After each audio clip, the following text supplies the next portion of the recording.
এমন একটা সরকার আসছে, এটা তারাও জানেন।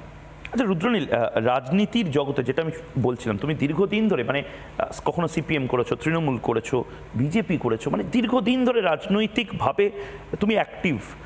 বর্তমানে রাজনীতিটা কি অনেকটা বেশি মানে আবেগ আদর্শের জায়গায় কর্পোরেটাইজড হয়ে যাচ্ছে? মানে আজ যেরকম চাকরি জীবনে একটা কোম্পানিতে পছন্দ হলো না, ভালো মাইনেপত্র নেই, অ্যাপ্রাইজাল ঠিকঠাক হলো না, অন্য চাকরিতে চলে গেলাম, অন্য কোম্পানিতে চলে গেলাম, ঠিক সেরকমভাবেই একটা পার্টিতে দীর্ঘদিন ধরে এফোর্ট দিলাম, স্কিল ডেভেলপমেন্ট করলাম, কিন্তু তারপরেও অ্যাপ্রাইজাল, এখানে হয়তো টিকিট, সেই টিকিট পেলাম না, অন্য দলে চলে গেলাম।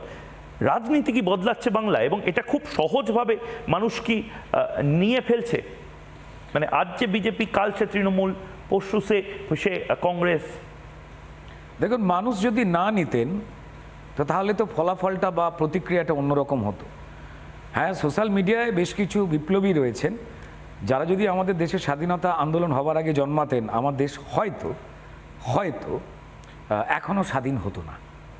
কারণ বিপ্লবটা ডেফিনেটলি মানুষের বলবার জায়গা, যে কোনো জায়গায় মাধ্যম তারা বেছে নিতে পারেন। কিন্তু আমি নিজে বিশ্বাস করি যে কোনো সচেতন মানুষ, আমি শিক্ষিত কথা বলে বিষয়টাকে একটা প্রকোষ্ঠের মধ্যে আনবো না। যা শিক্ষা যা বিমুক্ত হয় বলে একটা পুরনো কথা আছে। শিক্ষা যে আমাদের অনেক রকম কুসংস্কার, সেটা থেকে আমাদের মুক্ত করে, সেটাই বোধহয় প্রকৃত শিক্ষা। তাই কেউ ডিগ্রিধারী হলেই তিনি শিক্ষিত হন না, বিশেষ করে সামাজিকভাবে।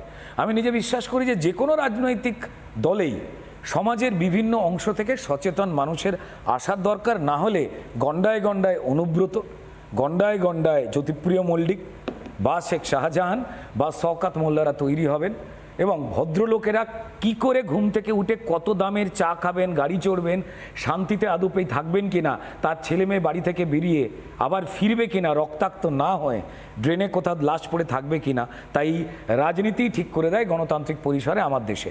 দেখুন, অস্ত্র, চরম বড় অস্ত্র, সেই অস্ত্র আপনি দুষ্কৃতীর হাতে তুলে দেবেন নাকি সচেতন মানুষের হাতে তুলে দেবেন?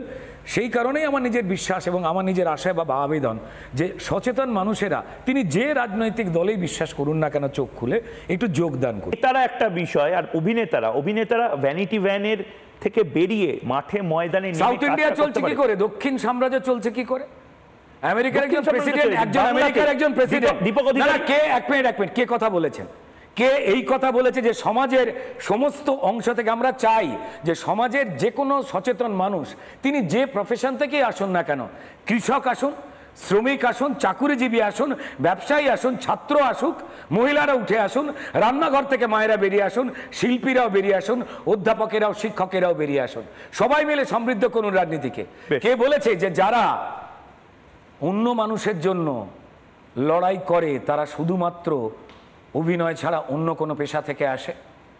আমাদের এখানে অনিল চট্টোপাধ্যায় ছিলেন না, সব্যসাচী চক্রবর্তী ছিলেন না, বিপ্লব চ্যাটার্জি ছিলেন না, সৌমিত্র চট্টোপাধ্যায় ছিলেন না,